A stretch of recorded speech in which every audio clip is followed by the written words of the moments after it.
Once, when my little cousin Tizoc was in elementary school, he made his teacher swear that the classroom was haunted just because they had punished him by taking away his little toys. And since the dude is a freaking artist, he started drawing a really tall man with no eyes and a crooked neck standing behind the window. Then the teacher caught him, tore out the page, and asked him, all scared, "Who is that?"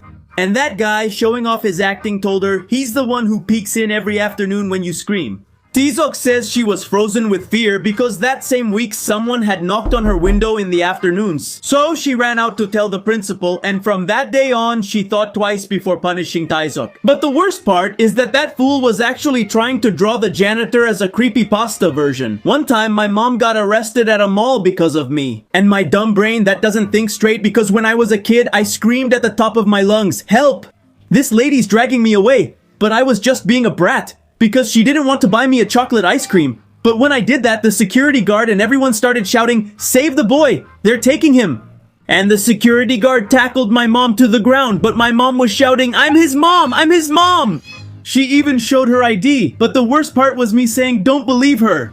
She tried to lure me with candy. In the end, there was no ice cream, just a round of legendary sandal and belt whippings at home. I still have the marks. Once when I was 8 years old, I decided to hack the Pentagon using my grandma's old tablet. But I ended up achieving something much more dangerous. The digital immortality of my cousin, the show-off. We were at a high society wedding, and I, with that childish boldness of someone who doesn't know fear, felt like an evil genius simply because I knew how to put the phone on airplane mode. But my cousin, who thinks she's descended from royalty, snatched the tablet from me and said, "Move aside, you filthy kid," in front of all my uncles and aunts. Then chaos was inevitable and my thirst for revenge was deadly. I took advantage of the fact that she left her phone unlocked, started a live stream on her TikTok account with 100,000 followers, and hid the phone. Among the floral arrangements at the party, thinking she was alone and free from cameras, she started stealing wallets from the women's purses. Like a wild animal, she insulted the bride's dress and hairstyle while picking her nose, pulling out a booger the size of an olive. But divine justice was brutal. 1,000 people watched live as the good queen was stealing everything in her path. My aunt caught her in the act and smacked her with a sandal, a moment that was recorded for posterity. She deleted her social media that same night, but the damage was done. Today, 3 years later, that video is a nationwide meme and the sticker we all use to make fun of fake people. She moved to another country, but the internet doesn't forgive, and I became an anonymous hero. One time, my mother-in-law kicked me out of her house with a broom because I had the disgusting idea of using her super expensive exotic seaweed face cream as a dressing for my boneless wings. All because I was way too lazy to get up and go to the kitchen for the ranch, and I saw it there all alone on the living room table. And I swore that since it smelled like fresh cucumber, it would taste just as good. So I poured a good amount on my styrofoam plate. So I started eating them happily in front of his whole family, thinking I was a genius at improvising. But after 5 minutes, I felt my tongue go horribly numb, and when my girlfriend looked at me, she screamed in terror so loud that even the dog ran out of the house barking in fear. Because my lips turned a radioactive green color and thick foam started coming out of the corners of my mouth. Her mom came running down the stairs thinking I was having an epileptic seizure or that I actually had rabies. And I, all stupid, tried to explain to her why my mouth was so sticky, saying, "It's just that the cucumber dip is kind of strong, ma'am." But then, she saw her empty jar of intensive rejuvenating cream in the trash. She turned red with anger, grabbed the broom and started hitting me with it, telling me I was a starving animal. While I ran out to the street with a green face, foaming like I was a bar of soap. I ended up taking a taxi to the emergency room with everyone staring like I was a mutant from the dump. My girlfriend blocked me everywhere, calling me a disgusting lowlife. Once, my middle school teacher was scared of me, claiming I was a warlock who would turn her into a frog. This happened after she yelled at me in front of everyone for spilling soda on her laptop.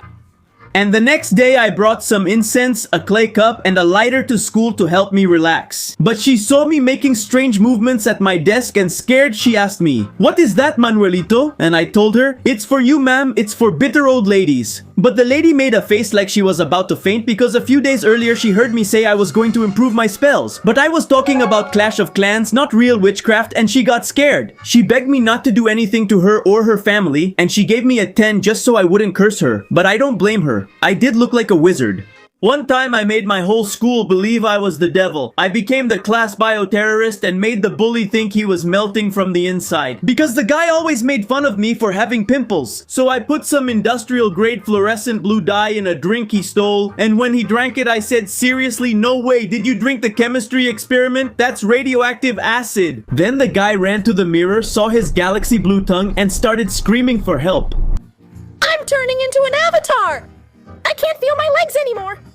The principal came in and saw him lying there crying and apologizing in front of everyone for all the sandwiches he stole. In the end, they gave me a 20-minute lecture and suspended me. But from that day on, that guy asked me for permission even to breathe. I ended up as the Walter White of middle school. One time, my mom almost called an exorcist because she thought I was being possessed by a demon, but the truth was, I just wanted my brother to stop asking me for money. We were having dinner at a restaurant and my brother, the eternal unemployed broke guy, asked me to lend him 1,000 pesos in front of the whole family, so I couldn't say no. At that moment, I opened my eyes wide, started convulsing slightly, and whispered some made-up German, staring straight at my brother's forehead. The waiter even dropped the plates out of fright, and my mom screamed, "Is it manifesting?" I pointed at the air and shouted in a hoarse voice, "The shadow says that if you touch that money, your feet and those of the whole family will smell like death for 7 generations. My brother turned pale, dropped my wallet, and locked himself in the bathroom to pray. Things got worse when my mom had the priest on speaker as he arrived with holy water. I had to confess it was all an act because that damn thief has owed me money since 2018.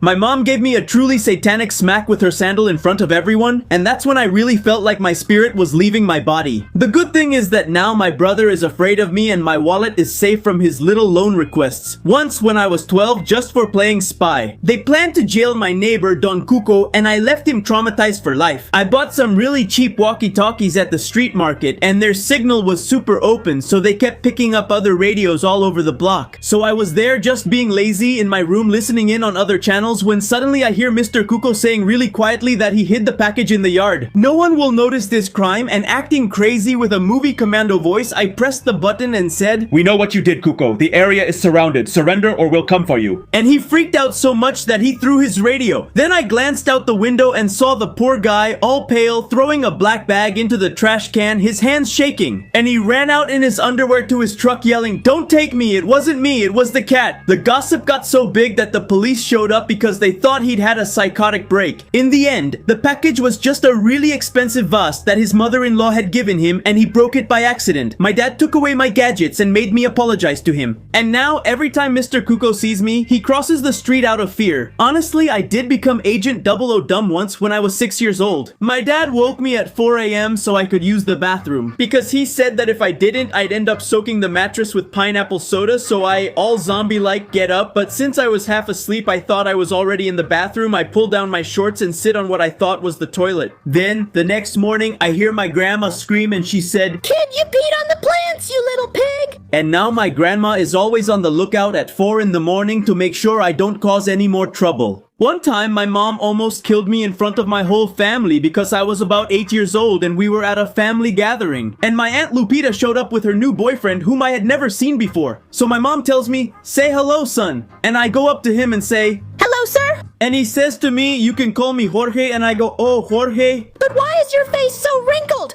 Are you older than my grandmother? And my whole family went silent. My mom grabbed me by the arm, took me to the bathroom and said, "Why did you say that?" And I said, Mom, you always tell me to tell the truth. and my mom just said to me, There are truths that you don't say out loud, son. and to this day, every time I see my aunt, I remember Jorge's face when I said that to him. One time, my aunt almost sued me for attempted murder at my cousin's quinceañera because according to her, I threw acid in her face. But honestly, it was an accident because of Panzas. We were at the table and Panzas dared me to see who could handle more. With a habanero in our mouths, without reacting, I, trying not to seem cowardly, put in 2. And honestly, I felt like I had a volcano on my face and throat, but I was there holding on like a champ so I wouldn't lose the bet. Then, at that moment, my most sensitive aunt comes over and gives me a kiss. And just as she touches me, I let out a volcanic sneeze full of habanero essence, right into her eyes. My aunt was screaming like she was being killed. She tripped over the quinceañera's dress and took down the 5-tier cake with her. The whole hall went silent. And me, with my face red and my aunt crying from the burning, I could only say, "Sorry, aunt, it's just that I'm basically pure spice right now." And now my family has forbidden me from going to quinceañeras because they think my gaze is radioactive. And since then, my aunt, every time she gets a pimple on her face, sends me photos with a hateful look on WhatsApp asking me, These are the effects of your acid, right? The worst part is that Panzas didn't pay me because he says using chemical projectiles was cheating. One time I had to hide in the gym bathroom because, thanks to me, a school ceremony ended up looking like a live gossip show. It began when the civics teacher saw me in the back and said, "Manuel, test the microphone while we wait for the principal." I obediently grabbed the microphone, blew on it, and since there was no sound, I assumed it was off. And that's when I made the biggest mistake of my teenage years. I started talking as if I was alone. Test. Test, Kevin cheats on the exam. The English teacher smells like a musty closet and I like Diana from the 2nd year class, and since No one reacted, I got confident and popped it off. the assistant principal walks like an angry penguin. But the device did work, it just had a 10-second delay because after that it echoed through all the speakers in the courtyard. And the worst part was that just out of dumb reflex I said, "Oh no way, it was on." And that was heard too. There was such an awkward silence that even the vans on the street went quiet. Diana turned to look at me with a face like, "How embarrassing." Kevin flipped me off. The teacher smelled her sweater and the assistant principal was actually walking over, exactly like a penguin but now toward me. I dropped the microphone and ran to the bathroom like I had just set off a bomb. They found me 10 minutes later hiding in a stall with my feet up and they didn't suspend me. But from that day on, I stopped being called Manuel. At that school, I was called Gossip Radio FM all the way until graduation. One time, my dad almost went to jail because of me, because I tried to sell my little brother at the market to buy myself a legendary Tizoc. We were at the tool stand and since my dad was distracted, I put a sign on the stroller that said, For sale for 100 pesos or a Pikachu Tazo? People were laughing, but a grumpy lady called the police and suddenly we had 3 officers surrounding us. My dad was pale, but I, being totally unhinged, said to the officer, Special offer, boss. Take it now and I'll include diapers for free. In the end, my dad almost fainted trying to explain to the law that I was just a dumb kid. From then on, whenever my dad saw a police car, he'd grab me by the neck and hide me. Tizoc almost went to jail because of his 6-year-old little sister. They were at the supermarket and she started crying because she wanted some cookies. So Tizoc told her, "Be quiet, they're going to kick us out." And she replied, "Then buy them." And Tizoc said, "I don't have any money." And she said, "Then steal them." And Tizoc said, "Can't you see the cameras?" And she said that she was going to steal them because she was little and nobody would see her, so she grabbed the cookies, put them in her jacket, and when they were leaving, the alarm went off. The guard stopped them and her little sister started crying and said, "What about him? My brother made me steal them." And the guard looked at the brat Tizoc with a face like, "Are you going to jail?" And the guy almost died of fright until his mom showed up to pay. One time I almost got disinherited for trying to multiply the Ferrero Rocher at Christmas dinner. But I ended up feeding cat poop to my whole family. Because according to my 6-year-old logic, if it was something brown, round, and smelled strong, it was premium chocolate. It all started when I saw there was only one left on the table and I wanted to be the hero of the night and make more for everyone, so I went straight to my cat Atun's litter box. I took out the freshest treasures and with a lot of dedication, I coated them in my little cousin's Nesquik powder to give them that gourmet touch. I thought, who would notice the difference? I carefully wrapped them in the original golden wrappers and sat down to wait for the Christmas miracle. But then my uncle, the grumpiest one who always criticizes my mom's cooking, came over. He grabbed the biggest one and said, "This one looks homemade, it's even heavier." As soon as he took a bite, my uncle's expression turned deathly and frozen. He opened his eyes as if he had seen the devil himself while the smell of processed hell violently filled the whole living room. My poor mom screamed in horror, "Why does it smell like ammonia?" And I, with all the innocence in the world, answered, "It's because they're organic and come with a surprise." Mom almost sent me to boarding school that very day, but my dad still cries with laughter whenever he sees chocolates at the store and says, "Look, a little poop." If you were also a mischievous kid, Once, when I was 9 years old, I thought I had become an elite hacker. Because I made my cousin, the foul-mouthed one, who I couldn't stand because he always stole my PlayStation controller and bullied me. I made everyone see him naked, dancing, looking really ridiculous, since one day I decided to delete him from the Matrix. I got into his laptop while he was showering, and according to my logic as a kid, I was erasing his digital existence so he would disappear from the real world. But what I actually did was start a live stream on his Facebook account. Right when he came out of the shower, dancing to Taylor Swift songs at the top of his lungs, using the hairbrush as a microphone. The problem is that my cousin is a tough gym guy and all his friends from school were watching him in full diva mode. I was hiding under the bed celebrating my victory, whispering, "I erased you, you're not real anymore." But things got really tense when my aunt came into the room yelling, asking what I was doing. I live streamed with 300 people on her Facebook account titled, "Donate to me, rich daddies, I'm very sexy." My cousin was crying over his ruined reputation. My aunt was hysterical, and I felt like the leader of Anonymous himself. But the worst part was that they saw me under the bed and blamed me for what was happening. My cousin grabbed me by the neck and they called my mom. But my satisfaction was legendary because the video became popular at his university and I showed everyone the most sensitive side of my cousin, the tough guy. At a taco place, I accidentally became a thief and the police nearly took me away, though I didn't mean to. Because there were a ton of orders and I was starving, holding my ticket in my hand, waiting. Then the taco guy shouted out an order with everything on it. So I snatched the bag and left happy. But when I got to the car, my mom asked me, "Why is it so heavy?" And in the back, you can see how the taco guy was calling the cops who were on the corner while he pointed at me with his finger, and the taco guy says, "Hey, that was a 50 taco order. Pastry!"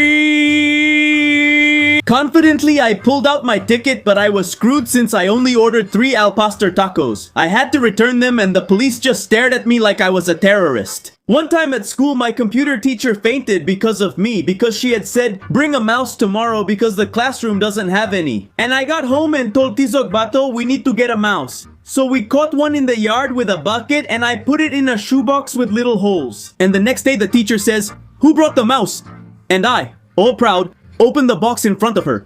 The mouse shoots out right at her face. And the teacher froze and fainted because she was afraid of mice. So for being extra obedient, I ended up punished, but the English teacher congratulated me because I was improving my English from that day on. If they say mouse, I ask USB or with whiskers. Once my aunt nearly pawned her soul because of my cousin. El Chombo tried to use an infinite food hack at a super expensive buffet because El Chombo saw a video where they said if you wore cargo pants with lots of pockets, you could take half the restaurant with you in your pants. To avoid paying the extra charge for waste, the fool took the challenge very seriously and started stuffing cuts of meat and hot breaded sushi rolls directly into his pants pockets. Shouting at my other cousin Chanok, "We did it, tonight we eat for free." But what the filthy one didn't count on was that the grease and meat juice would give him away. Rough. And when he walked past the manager's table, a piece of meat all slimy slipped down his leg and landed right on the boss's shoe. Then the manager let out a scream of disgust that could be heard throughout the whole restaurant. They searched Chombo and pulled out 3 kilos of skirt steak he had in his underwear in front of all the diners. Then my aunt, who was buying shoes, came back to the restaurant and turned bright red with embarrassment as the guards surrounded them. In the end, they were charged triple and banned for life. And now, every time Chombo gets hungry and they go to a restaurant, my aunt even checks his socks. The guy ended up being known as the culinary smuggler. Once I almost said goodbye to this world because of a watermelon and my annoying little cousin Tizoc. Because we were in the backyard eating like crazy, when suddenly I accidentally swallowed a little black seed. Then Tizoc turned pale, pointed at me, and gave me a death sentence by saying, "You're done for, Manuel. In 3 days, a giant watermelon will grow in your belly, roots will sprout from your ears, and you'll explode like a piñata." And my 7-year-old brain went into total panic, but the worst part was my survival logic. I thought that if I stopped eating, the plant wouldn't have fertilizer to grow, so I went 2 whole days without eating a thing. I only drank hot water because I thought that would burn the seed before it sprouted. But obviously, on the 3rd day, my stomach started hurting from pure hunger, and then I swore I could already feel the green leaves climbing up my throat to choke me. I ran to my mom crying to say goodbye to her. I told her I didn't have much time left and that please, she should leave my Tazos collection to Panzas because I was already a walking fruit orchard. My mom almost died, but from laughter and between fits of giggles, she explained to me that my stomach wasn't a flower pot. And in the end, Tizoc got a god-level sandal smack for traumatizing me. Even now, if I accidentally eat a seed, I rush to the mirror to see if a branch is growing from my belly button. One time, a girl almost drowned 5 of us guys inside an enclosed water slide because she stopped suddenly to look for her sandal. I was really happy. At the water park, I went down a black tube, one of those where you can't see a thing, not even with night vision gear. And after 2 seconds, I heard a Oh, my sandal! Then I felt a hard hit, then another one, and in one of those, all of us were already coming down like this. A bunch of us stuck in complete darkness, with water hitting our faces, our knees digging into the back of the person in front, and people behind us crashing into each other like wet dominoes. The girl wasn't moving because, according to her, she had lost her favorite sandal and was feeling around for it inside the slide, like it was a sock drawer. And we were yelling at her, "Move! We're going to die here! Just let that thing go already!" At that moment, one of us prayed, another yelled he was out of air, and I just kept thinking how embarrassing it would be to die crushed over a pink sandal. Then they turned off the water, opened an emergency hatch, and started taking us out one by one. We were all coughing, pale, and humiliated while the whole park watched us as if we had just been born from the sewer. But the worst part is that when they finally got the girl out, her sandal was stuck in her damn swimsuit. Mom? I'm a criminal. Mama, I'm a criminal. Mama,